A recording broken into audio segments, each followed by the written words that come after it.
hola, ¿cómo están? Bienvenidos a la charla de Totem Comics, en el encuentro de literatura fantástica. Tengo a mi lado a Luciano Vecchio, a Kika Catena, yo soy Lea Caballero y somos miembros de Totem Comics.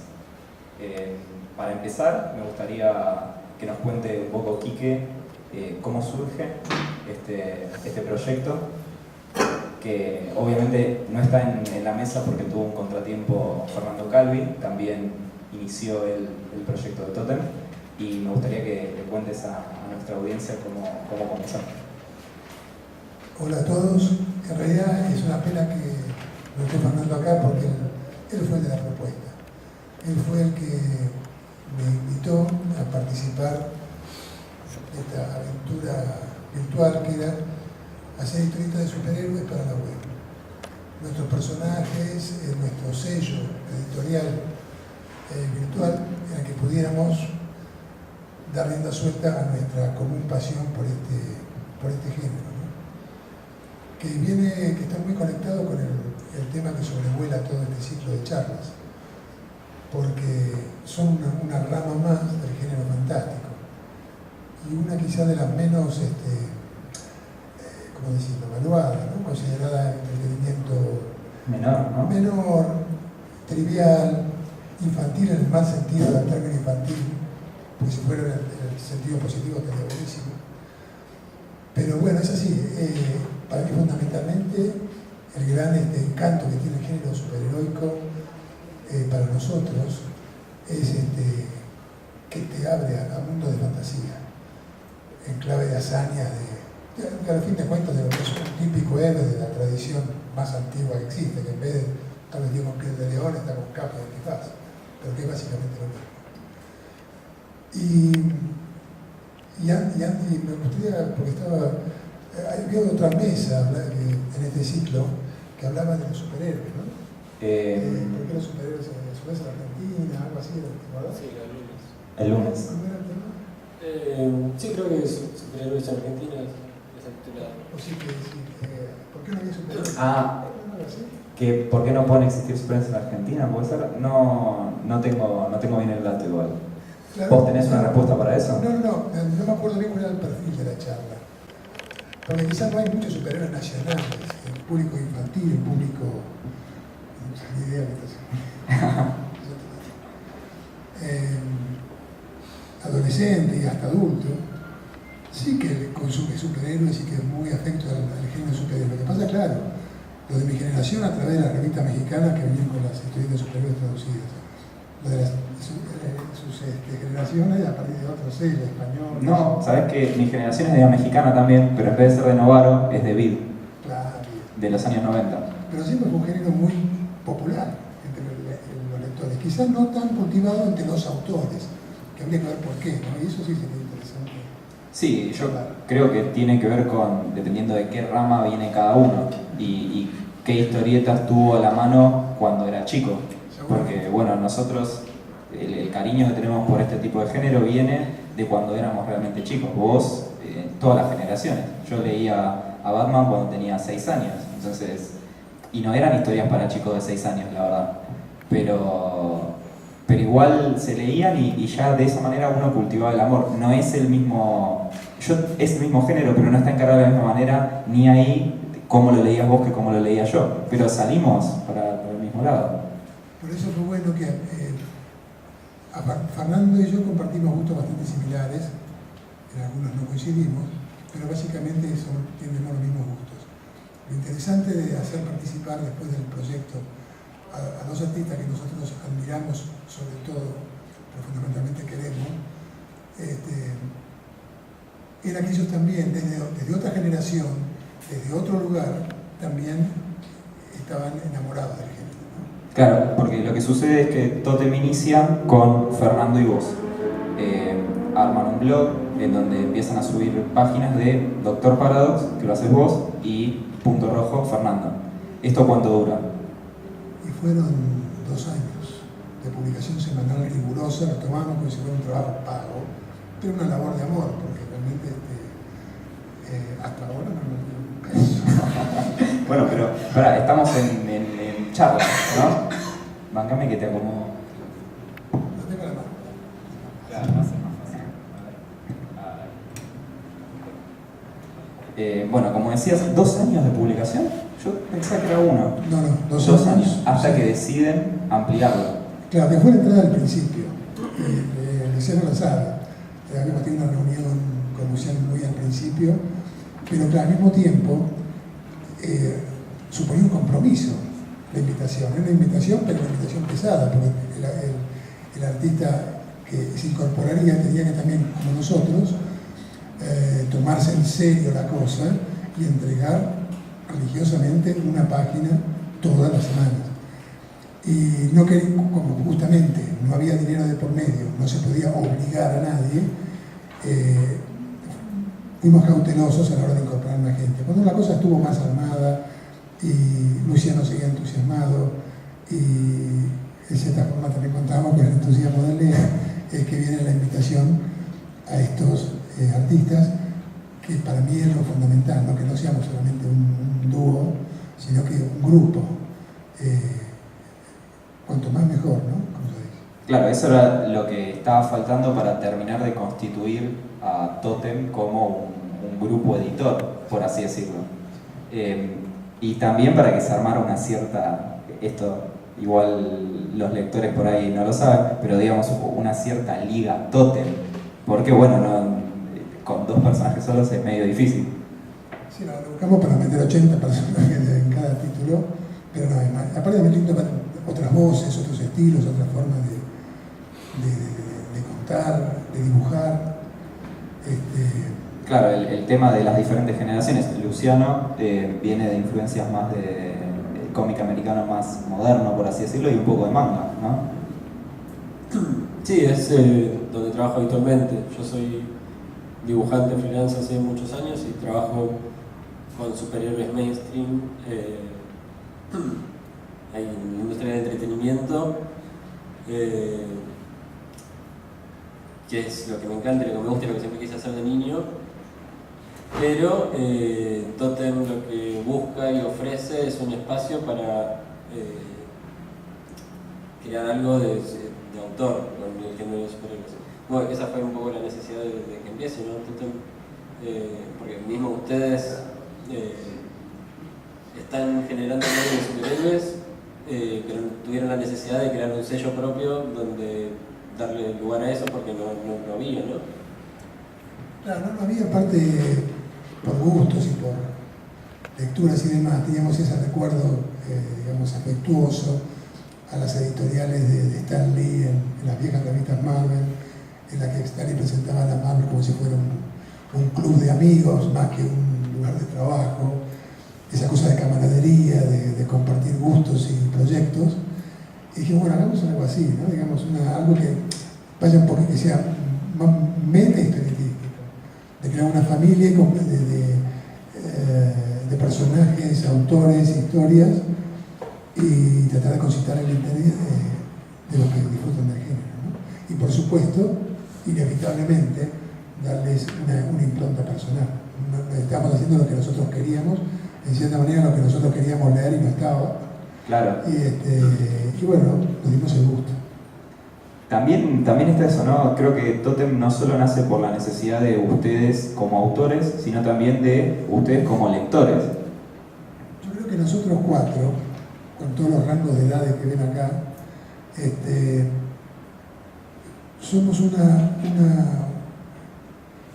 clase no tan común entre los que trabajamos de esto. Porque nosotros somos trabajadores, somos dibujantes, vivimos de eso, pero al mismo tiempo somos como unos fans totalmente irredimibles y cabezaduras y insistentes. O sea, nos gusta la historieta más allá de que sea nuestro trabajo. Es muy común hablar con gente que trabaja de esto, le gusta la historieta, quizás le gusta el dibujo, que no es lo mismo. Le gusta dibujar, pero no tanto dibujar historieta. Que si tiene tiempo libre hace otro tipo de trabajo, no hace más historieta.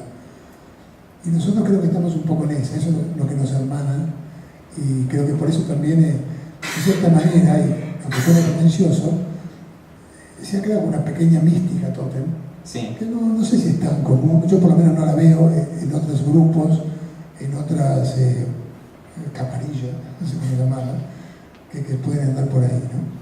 Y sí, a ver, el tema de, para mí, dedicarse a la historieta, no solo como medio de vida, sino también el hecho de dedicarle tanto tiempo a algo que lleva mucho tiempo a hacer, sí o sí tiene que haber un capricho de por medio, una obsesión. La nuestra, bueno, pasa por el lado de, creo que es doble, es primero por el lado de los superhéroes, no nos gusta solamente los superhéroes, pero sí, no. Yo siempre digo que hay ciertas cosas de ciertas historias de superhéroes que me obsesionan realmente. Y por otro lado está el tema de que queremos contar una historia nuestra, de autor, propia. Si bien, como dice Luciano, él ha trabajado con marcas y superhéroes mainstream como son Spider-Man, Batman, bueno, y que también has trabajado hasta el año casi 2000 y pico, y ahora hace poquito hiciste un número de Hawkman. Digamos, además de ese tipo de trabajos, también queremos inventar los nuestros propios, contar la propia historia. Y bueno, hablando de eso mismo, es que me gustaría que Quique, obviamente como fue uno de los iniciadores del proyecto, cuente un poco de qué se trata la historia de Doctor Paradox. Justamente elegí un personaje que me permitiera contar cualquier tipo de historias. A diferencia de lo que generalmente se da muchas veces con los superhéroes, ¿no? Batman tiene que hacer historias bien oscuritas, detectives, dark, bueno. Otros son pura ciencia ficción, o mezcla de fantasía y ciencia ficción, en fin. Pero con Paradox, que raya muchas veces el humor y el absurdo, cualquier tipo de historia puede entrar. Nosotros tenemos una especie de viajero entre realidades y no se sabe bien qué es Paradox. Nunca le veremos la cara. Hasta su familia, todos tienen máscara. Tienen una mujer y 2 hijos chiquitos, todos con la famosa máscara blanca con los signos de exclamación, interrogación como ojos. Y la casa de ellos está en un muro entre dimensiones. Es un concepto bastante surrealista, si se quiere. Sí, que a mí es una cosa que me gusta mucho, que de cierta forma naïve, si se quiere, o intuitiva, estaba muy presente en los cómics que yo leía de pibe. Quizás no en una forma tan desvergonzada y tan, digamos, como posmoderna, como el Doctor Paradox. Pero sí estaba en la misma trama de las historias, ¿sí? Lo de las tierras paralelas, varias versiones de un mismo héroe, personajes burlones interdimensionales que le hacían la vida imposible a los héroes serios, en fin, órdenes de caballeros interplanetarios con un anillo, cosas muy locas, si nos ponemos a pensar. Bueno, todas esas cosas fueron a parar en Paradox. Y bueno, a ver, en Paradox también está esto que vos decís de la gran influencia de lo que vos leías cuando eras chico. Hay un momento en que uno de los personajes, porque lo que tiene Paradox, como dice Quique, es que va presentando aventuras de otros personajes. Al principio es una aventura de el lechuzón, también con nombres muy particulares. Sí. A mí me gusta, digamos, no es que me esté burlando de los superhéroes, al contrario. No, es disfrutar. Es disfrutar, pero a mí lo que me gusta justamente son los superhéroes, cuanto más estrambóticos y más específicos, mejor. Un superhombre con muchos atributos no me interesa, pero un héroe con un poder específico y aparentemente absurdo, o digamos, ¿para qué le puede servir este poder? Me resulta un concepto hasta desafiante, ¿no? ¿Cómo hacerlo trabajar en una historia y que sirva para algo? A mí esa cosa de circo que tiene superhéroes me gusta, esa cosa de teatro de títeres, de grotesco y de fantasmagoría, digamos. ¿Y aquí iba lo que me decía? No, que digamos, esas son cosas que vienen de la influencia de lo que vos leías más de joven, imagino, y de lo que fuiste leyendo durante toda tu vida. Yo fundamentalmente me crié con los cómics de DC. Sí. Hay varios homenajes ahí en medio. Sí, veo unos cuantos. Y también después hay una gran impronta de Steve Ditko también. En el mismo diseño de Paradox. Estos personajes sin cara, estos personajes que no se sacan la máscara nunca, que no sabemos cuál es su rostro. Contemos un poco De Steve Ditko, para lo que no sabe, Steve Ditko es el que diseñó a Spider-Man, que no es el primer héroe que no le vemos la cara, ya había otros anteriores que tenían máscaras completas, pero no dejaba de ser jugado que en esa época se propusiera como un personaje central algo tan grotesco. Si nos ponemos a pensar, ahora estamos acostumbrados al icono de Spider-Man, pero cuando salió esa figura con esos ojos, esa telaraña, un poco inquietante. Sí, un tipo cubierto de pies a cabeza encima, no solo toda la cara cubierta, sino cubierto completamente. Y delgadito, así, una cosa media así, sugería el insecto. Era bastante inquietante, sí. Digamos. Y más inquietante era el creador. Un personaje, un excéntrico, ermitaño del cómic, que también creó al Doctor Strange, que visualmente era llevar el abstracto y el arte moderno a la historieta sobrenatural de una manera totalmente inédita. Más tarde hasta creó a The Question, un personaje que directamente tiene una máscara que es vacía, no tiene rasgos. Cosa que a mí siempre me inquietó mucho de los personajes, esas cosas que se mueven, hablan, ven, pero no tienen... Claro, no se les mueve nada. No tienen rasgos en la cara, eso da cosa, da miedo. Bueno, y Paradox más o menos en esa historia, porque tiene, digamos, los signos de exclamación y interrogación y después nada más. Paradox da la impresión de que él está más allá de todo. Es como, deja que él va visitando universos, deja que los villanos y los superhéroes de esos universos se peleen, tengan sus problemas, pero él está más allá de todo. Él viene, mira, mete su mano de vez en cuando. No, se puede ayuda, es un héroe. Sí, pero... No es un cínico. pero ayuda al otro, ni siquiera es el protagonista. Claro. Es más sencillo, un sidekick del invitado de turno que... Se puede dar ese lujo. Sí, porque como no sabemos nada de él, y busco hacerlo conscientemente un personaje desconcertante. Sí. Que quizá le quita rasgos de humanidad. O sea, es muy difícil identificarse con Paradox. Pero por otra parte, a mí ese tema de que muchas veces se lo juzga al género superior es como identificarse con el héroe poderoso, ¿no? Esa cosa de sueño de poder, que lo que yo no puedo hacer, lo pongo en el superhéroe. Sí. A mí eso nunca me interesó. A mí no me interesó correr rápido, ni tener un anillo verde, ni nada. Leía eso como podía leer mitología griega. Claro. Pero yo no estaba el mismo disfrute en eso. Sí, muchas veces uno, no sé a vos Luciano que te pasará, pero a mí me pasaba que me terminaba por ahí identificando más o con el que terminaba siendo derrotado o con el que lo venían y lo salvaban, pero no con el héroe superpoderoso. ¿Cuál era el héroe o el personaje con el que te identificabas vos? Y depende, no sé, a mí sí me gustaba identificarme y jugar como escaparme, dejar de identificarme conmigo para identificarme con la historia, el mito de todos los personajes.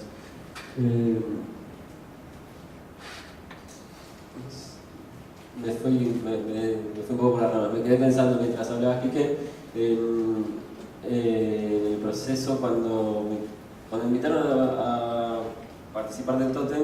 Yo que no escribo habitualmente,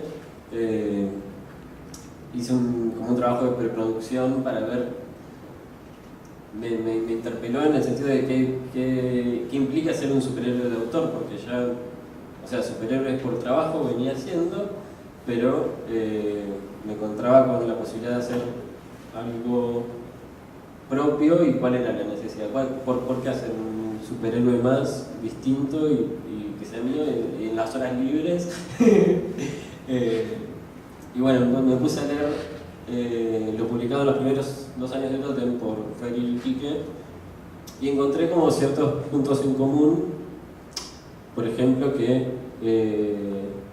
parecían como homenajes a los niños lectores que habían sido. Paradox tiene la estética de cuando Quique era chico. Punto Rojo tiene un poco una estética, sobre todo en los textos, de lo que Fer leía cuando era chico, y al mismo tiempo no son productos que uno compre en el mainstream de entretenimiento. Los autores había un elemento metatextual de los autores de dialogar un poco con el género. O sea, eran superhéroes que que no era meramente la aventura, sino era un cierto manifiesto de lo que el autor sentía con el género de superhéroe en general. Eso me llevó a cuestionarme a mí qué me pasaba con eso. Y con respecto a tu pregunta, yo no sé si me identificaba o si al momento de escribir me lancé a identificarme, pero un poco sí. A mí hay gente que me carga con que mi personaje soy yo pintado de blanco. A mí me gusta por la barba lo decimos. Da igual, ahora estoy más prolijo. No, yo digo que hago cosplay de mis personajes. A mí me gusta el concepto de Fiction Suite que instala Grant Morrison a veces, donde habla de que el personaje de autor es como una construcción, como un traje de ficción que uno se pone para evitar una fantasía y uno mismo transitar la aventura.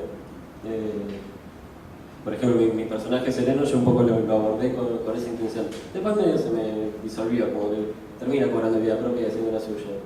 Yo pensé que iba a escribir esto y termino escribiendo esta otra cosa. Bueno, eso habla también de lo lúdico que llega a ser el proyecto por momentos, ¿no?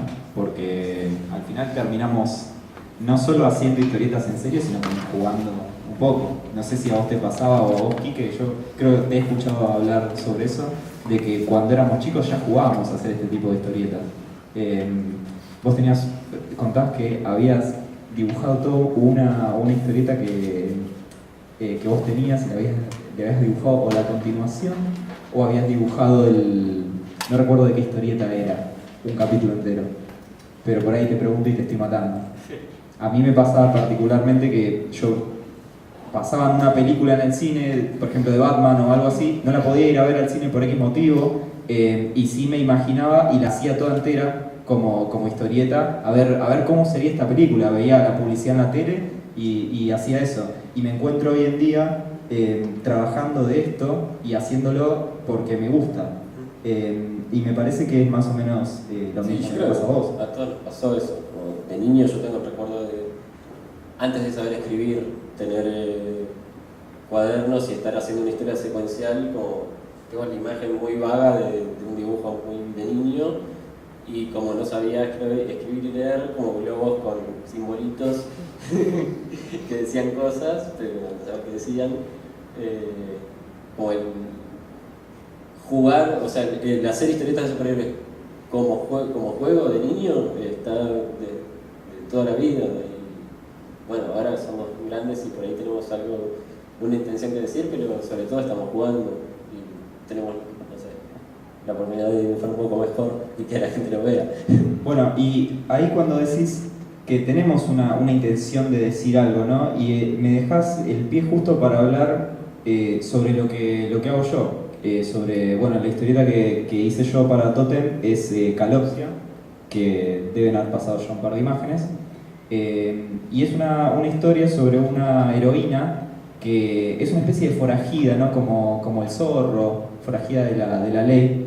Y lo que yo quería contar, así como Luciano se preguntaba cómo encaro al personaje o qué es lo que me está diciendo este personaje, lo que a mí me interesa de los superhéroes quizás es el cambio que hacen sobre la persona.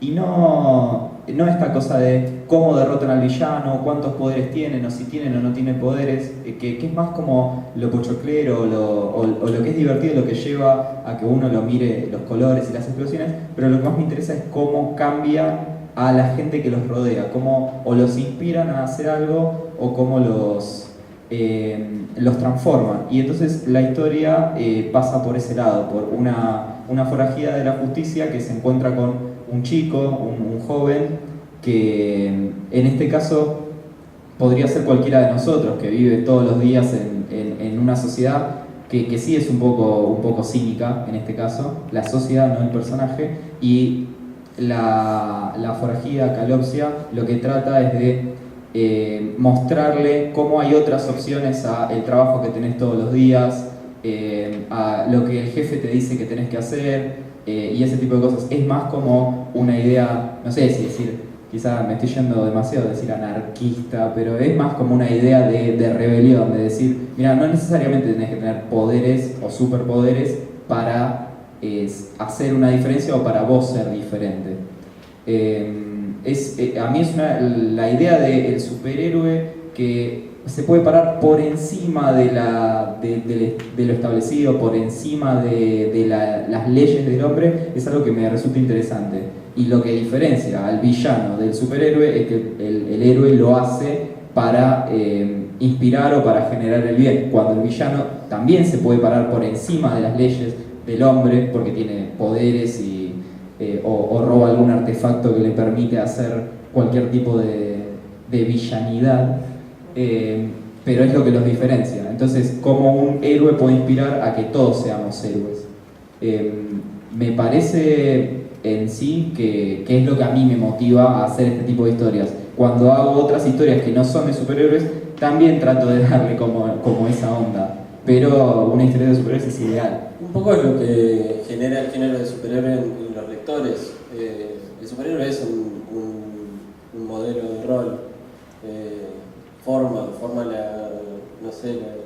la ética, la integridad de qué sé yo. Yo me encuentro a veces pensando en situaciones de vida que haría Superman. Bueno, pensaste en un buen ejemplo, porque ¿qué haría Punisher? Sería como muy complicado. Bueno, pero eso es un antihéroe. Pero a mí lo que me gusta del género un poco es eso, está cargado a una escala arquetipo, a un nivel como más allá de cada historia particular o del autor que la escriba, sobre todo con eso, los superhéroes que ya son marcas que trascendieron a los autores que los crean.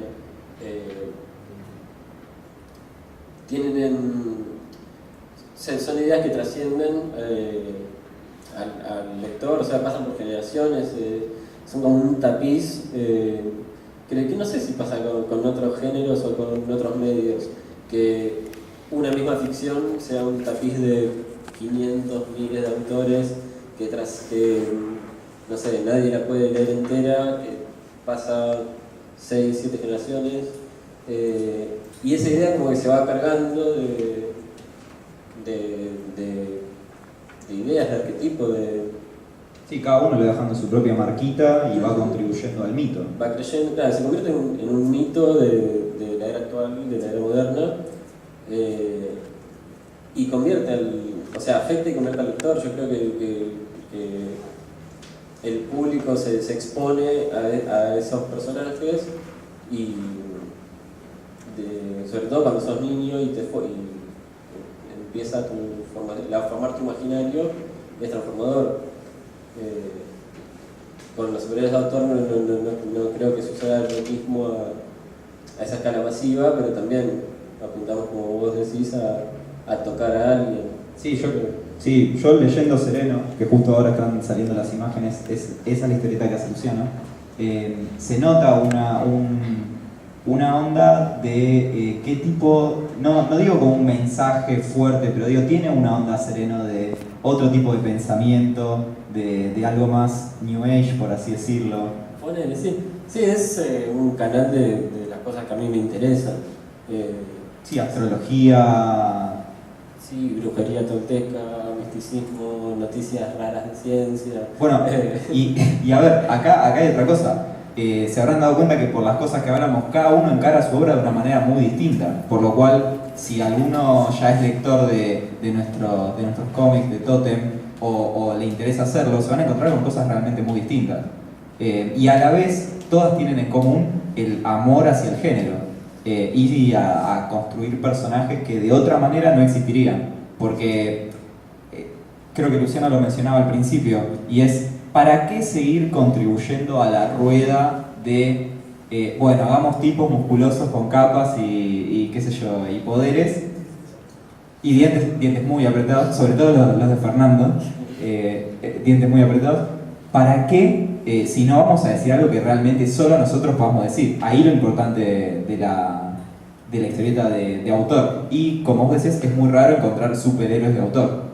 sobre todo acá, porque quizá yo creo que, sobre todo en Estados Unidos, donde hacer superhéroes es casi como comer, dormir y respirar, cuando alguien pregunta, bueno, vamos a hacer una historieta, en general dicen de superhéroes,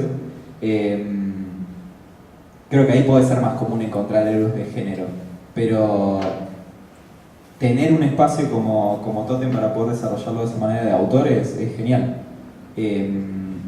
Me gustaría igual que ya hemos nombrado lo que hace Luciano, lo que hago yo y lo que haces vos, que aunque no esté presente Fernando, presentemos un poco de qué se trata su punto rojo.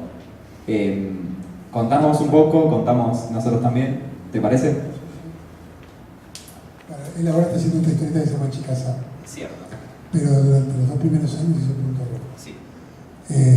Y Punto Rojo creo que también es un concepto, también así, lo suficientemente abarcativo, que le permitiría a Fernando, que es un tipo con muchas inquietudes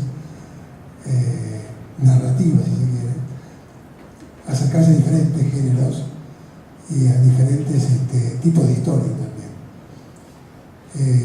Se nota mucho, digamos, si Paradox es DC, para decirlo de alguna manera, Punto Rojo es más la Marvel cósmica del principio de los 70. Sí, perdón, mezclada con un poco de Image, igual. Sí, tiene un gusto inexplicable por ciertos personajes y autores que yo no comparto, pero que bueno, cada uno tiene que pasar que le toca. Pero bueno, justamente ahí mostramos el hacha de las cosas que nos marcaron a cada uno. Y cuando nos juntamos a hablar, no hablamos de todo, hablamos justamente de los dibujantes que nos gustan, de las historietas nuevas y viejas, porque somos unos, como se dicen, frikis totales. Pero bueno, y bueno, el Punto Rojo tiene mucho de odisea espacial, esa odisea cósmica, con un personaje que crece a proporciones colosales o disminuye a tamaños así subatómicos. Personaje que no está terminado de definir, que esa es una característica de los personajes de Fernando, ¿no? Como que están descubriéndose a sí mismos a medida que la historia progresa. Eso también lo hace en Altavista, o sea, en otras historias que nada tienen que ver con este tema en particular. Pero se ve que es algo que a él le interesa personalmente. Y si ahora a mis compañeros les parece también, si ustedes quieren hacer alguna pregunta o algo en especial que quieran que nosotros le respondamos o charlar sobre todo esto y sobre la conexión del género superhéroe con la fantasía en general, nos encantaría escucharlos a ustedes.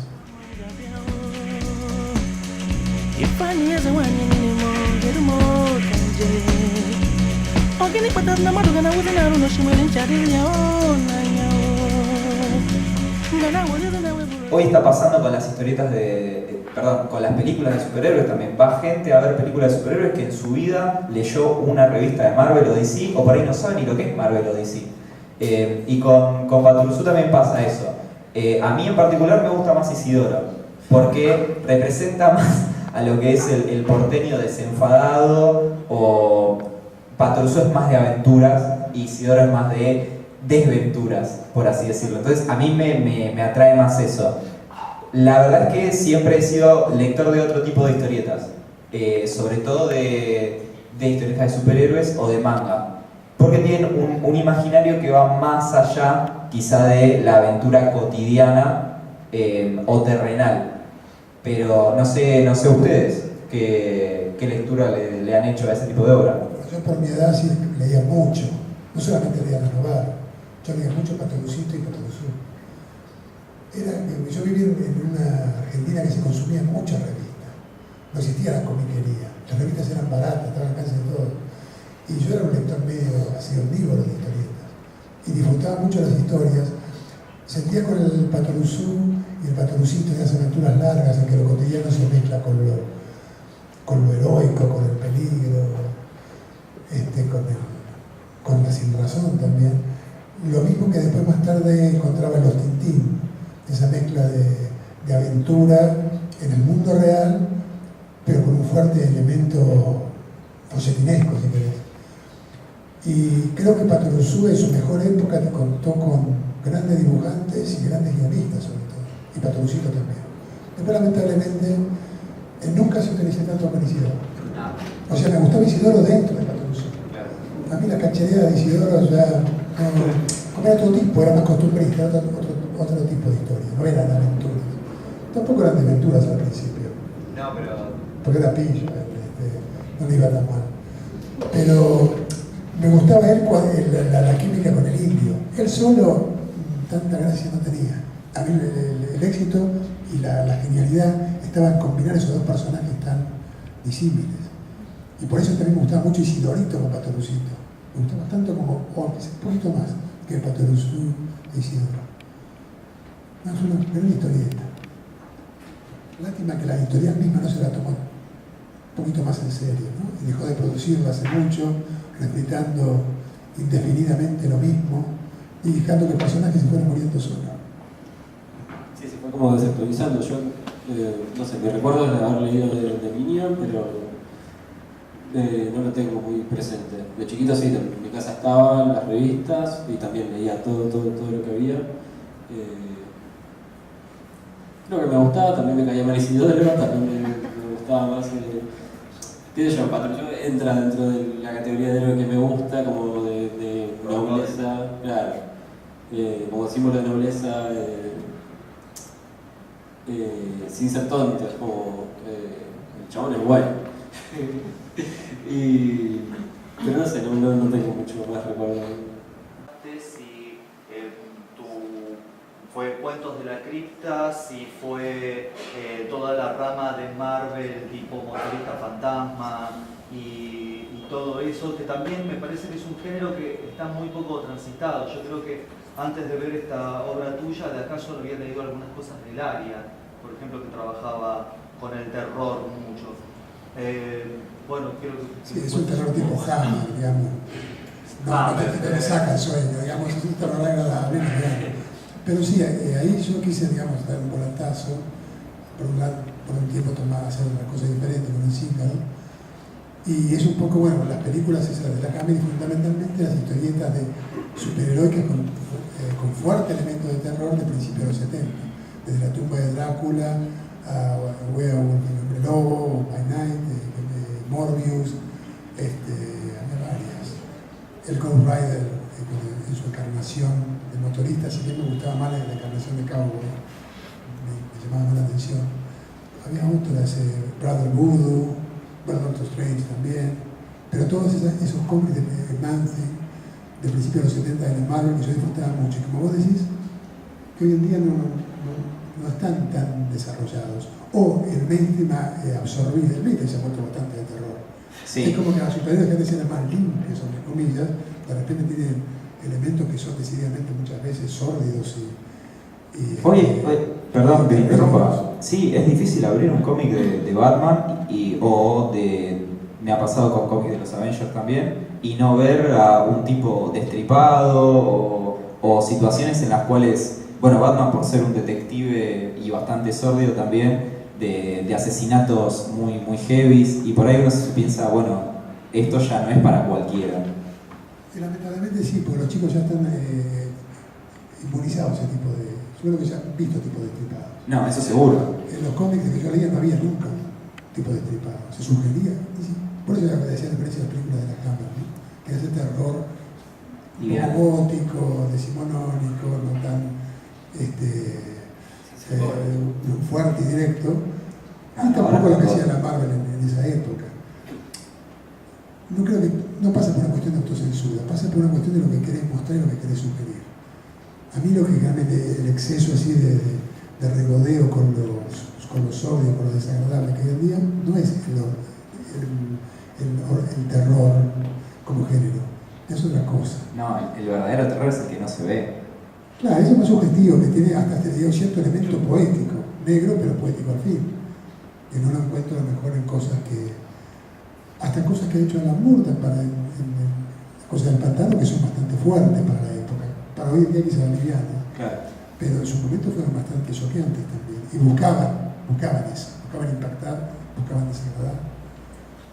Pero bueno, eso fue lo que estaba detrás del Zíngaro, ¿no? Un poco así, un folletín pseudo-gótico, livianito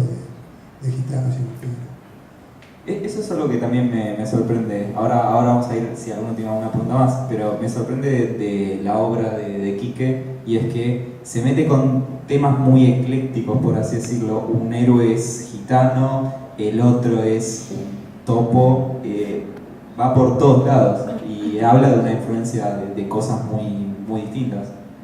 A mí el Zíngaro me gustó muchísimo y me gustó sobre todo el final. Y me pasa que como autor de Tótem me termino sorprendiendo también como lector de mis propios colegas. Bueno, eso es lo más lindo que hay, ¿no? Salvando las distancias. A mí siempre me gustó una frase de McCartney que dice, cuando se le traía a reducir el tema de su rivalidad con Lennon. Y McCartney decía, pero la gente se olvida que yo era el primer fan de Lennon. Cuando venía Lennon con, mirá, escuchá esto que compuse, yo me ponía loco, porque era el primero en escuchar un nuevo tema de John. Y yo me encantaba eso. Y pasa eso con nosotros. Yo espero ver la página de ellos. Y la disfruto. Por eso cuando no la suben hacia atrás, digo, es muy lindo eso, ¿no? Porque digamos, hace que disfrutes de cosas que trascienden ya el mero quehacer manual y mecánico de pasar el lápiz por el papel, ¿no? Organic patatna marugana wudana runo shimwelin chadil ya onaya. Ngana wudana we bulazun naya. Nekirizo munim.